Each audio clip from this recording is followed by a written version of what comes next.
Jason's character of Phil Broker. He's a man with a backstory. He's a man with a history. He's a man with a skill set. And we know he has it, and a lot of people in the story don't know who he is and that he has it. So there's an inherent tension. When's that going to come out?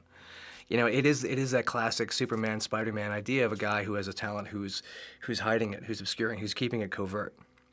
And I love playing with that narratively. I love playing with the notion that Phil Broker is a man with a great talent, a great skill, that he's trying to keep tapped down. And eventually it's going to have to come out to have him survive and thrive. You've never gotten to see Jason Statham, in a recent memory anyway, be vulnerable and be humble and smile and try to be a good, you know, sort of guy who's trying to blend in that way.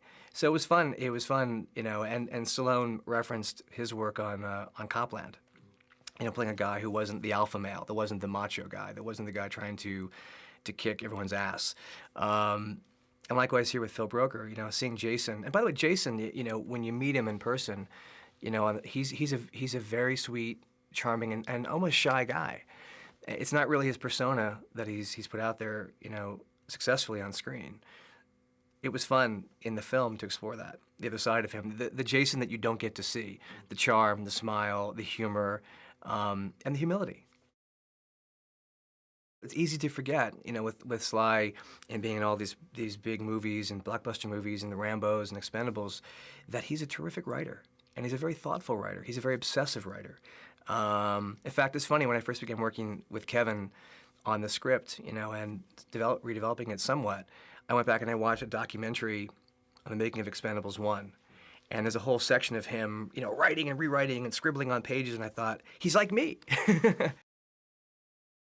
Taking the idea of the Western motif all the way, you know, Phil Broker is the classic Western hero. He's the guy with the flawed, dark backstory, and again, a skill set. And he moves to a small town in Louisiana with his daughter, and trying to keep a quiet life. And Jason Statham, you know, brings to this character all the levels of complexity and sort of internal smoldering that you hope from this character.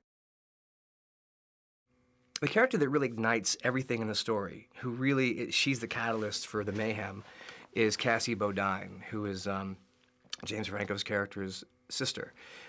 She's the one that takes a very small incident at a school where Maddie Broker's daughter goes to school. There's a fight between two kids. Maddie punches out Cassie Bodine's you know, son, and she loses it and magnifies a small incident into something like World War III. We also have Cheryl Mott, who plays James Franco's love interest and kind of bizarre partner in crime. And Winona Ryder plays her. Winona is playing, in this case, a beaten-down former biker chick who joins forces with Franco to sell out, you know, sort of to uncover the whereabouts of Phil Broker. I said this early in the process. I said this to the producers. I said, if we don't find the perfect actress to play Maddie Broker, this film will not work. If we can't get the heart of the story, the film won't work. And ironically, the very first day of casting in Los Angeles, our casting director interviewed Isabella Vidovich. She came in, the first person who came in that day is Isabella. And that night I was watching casting tapes on my laptop, and I said to the casting director, you found her. This is the one. James Franco in the story, who plays Gator Bodine, is, you know, he's the uber villain, meaning he's not the guy who's twirling his mustache, and he's not Dr. Evil. You know, he's not some sort of cliche bad guy. He's a guy that doesn't have a personal beef at all with Phil Broker. He's much scarier. He has a very impersonal beef with Phil Broker. He realizes that this guy's simply a bit of currency. In fact, the main idea of the story is he's going to sell out Phil Broker's identity for greater gain, for his own personal gain. Winona Ryder, you know, listen, she has always been, for years since she's a kid, really, you know, one of our great American iconic actresses. And this role was, again, like the Kate thing, wasn't really the kind of role she'd ever played before. A beaten-down biker chick, a biker groupie in a way. And I read books about these women and the kind of abuse they sustain and why they do it and how they do it and how long they do it. And I just wasn't sure if she could invest in it and commit to it. Ultimately, Winona Ryder, like Kate Bosworth, brought this sort of fearlessness to it. You know, she all of a sudden became this character of Cheryl Mott. I think anyone who has a family, anyone that cares about family and cares about you know their haven, the one oasis you have, this movie should resonate. Homefront, you know, ties into the classic Western paradigm of a ex-lawman who goes to live a quiet life in a small town who finds out that he can't just escape his past.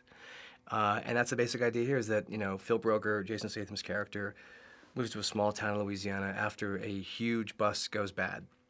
He moves with his daughter. His wife has just passed away. He's grieving. He's in isolation. He's off the grid. And the premise is that his daughter unwittingly creates a feud with the local family in town. And that feud escalates and escalates and magnifies to the point where all of a sudden his cover is blown, and the character of Gator Bodine, played by James Franco, decides to sell out his cover and use him to his own gain, and puts Broker in harm's way.